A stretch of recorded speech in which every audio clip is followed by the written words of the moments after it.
पूरी देखरेख हो रही है और जो बेस्ट पॉसिबल मेडिकल हेल्प उनको मिल सकती है वो लोग यहाँ मुहैया करा रहे हैं। और रोड पर क्योंकि वो हादसा, क्योंकि इसमें ऑयल टैंकर इन्वॉल्व था, इतनी आग लगी और बड़ा एक भीषण हादसा हुआ, मुझे लगता है कि इससे हम सब बहुत दुखी हैं।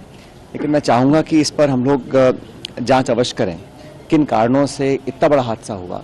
अगर वहाँ पर ट्रैफिक नियम की बात है, रोड कंस्ट्रक्शन की बात है, इनकम्प्लीट कंस्ट्रक्शन की बात है, या हाईवे पे जिस प्रकार की सावधानी बरतनी चाहिए हमने नहीं बरती है, उसका अध्ययन करना पड़ेगा। क्योंकि जैसे आबादी बढ़ रही है, यातायात के साधन बढ़ रहे हैं, उसी तरह हमारे एक्सीडेंट्स बढ़ रहे हैं। और एक्सीडेंट्स न सिर्फ राजस्थान में, पूरे देश में बढ़ रहे हैं।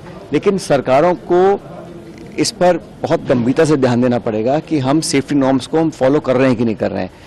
अभी कुछ अखबार में मैंने पढ़ रहा था कि कुछ कमियां हैं, शायद उसमें पुलिस डिपार्टमेंट है या परिवहन डिपार्टमेंट है, कहीं पे हम लोग सड़कें खोल देते हैं इनकम्प्लीट काम पर, कहीं फ्लाईओवर पूरे बनते नहीं हैं। और वो जो जंक्शन है वहाँ हमेशा ही बहुत महीनों से जाम लगता था, कई बार मैं भी जाम में फंसा हूँ। लेकिन इस प्रकार का हादसा होगा कल्पना नहीं करी थी। इसलिए आने वाले समय में अगर हमें ऐसी घटनाओं से बचना है तो बहुत सावधानी बरतनी पड़ेगी, न सिर्फ सरकार को लेकिन जो लोग भी हैं, हम लोग भी जो सड़कों पे चलते हैं थोड़ी सावधानी से काम करें। क्योंकि जिस प्रकार आग लगी है, लोगों की मौत, मैं देखकर बड़ा मन खराब हुआ। क्योंकि 70% 80% बर्न्स लोगों को हैं जो अभी आईसीयू भर्ती हैं और बहुतों की मौत हुई है। मैं बड़ा दुख हम सब लोगों को, उम्मीद करता हूं कि ऐसी घटना कभी ना हो। मृतकों के लिए सरकार से कोई विशेष मांग नहीं, सरकार ने, जहां मेरी जानकारी, सरकार ने कुछ आर्थिक मदद लोगों को दी है। और भी अगर जरूरत पड़े तो सरकार को करना चाहिए, ना सिर्फ राज्य सरकार को लेकिन केंद्र सरकार को भी। क्योंकि ये अधिकांश जो लोग थे वो बहुत साधन संपन्न नहीं थे और वर्किंग क्लास के लोग थे।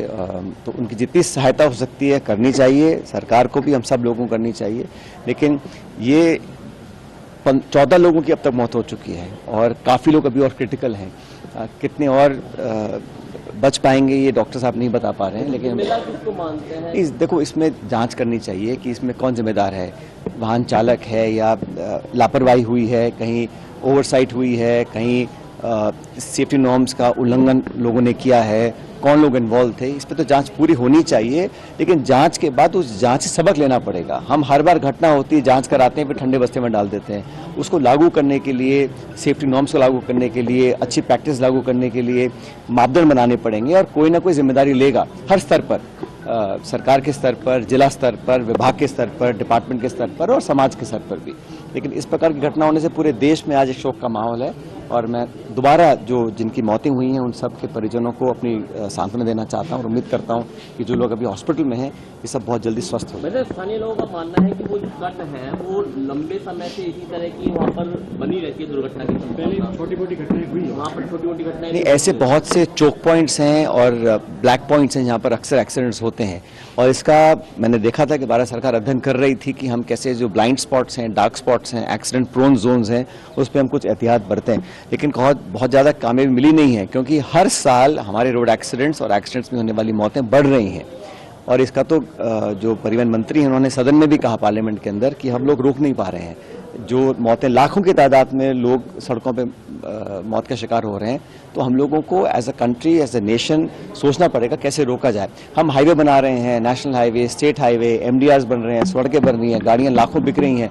लेकिन जिस लापरवाही से हम लोग अपना जीवन बिता रहे हैं वो मुझे लगता है आने वाले समय के लिए ठीक नहीं है। लेकिन इतना बड़ा अगर हादसा हुआ है तो इसमें निश्चित रूप से एक ट्रांसपेरेंट, निष्पक्ष इंक्वायरी हो, सिर्फ दोष डालने के लिए नहीं, सबक लेने के लिए।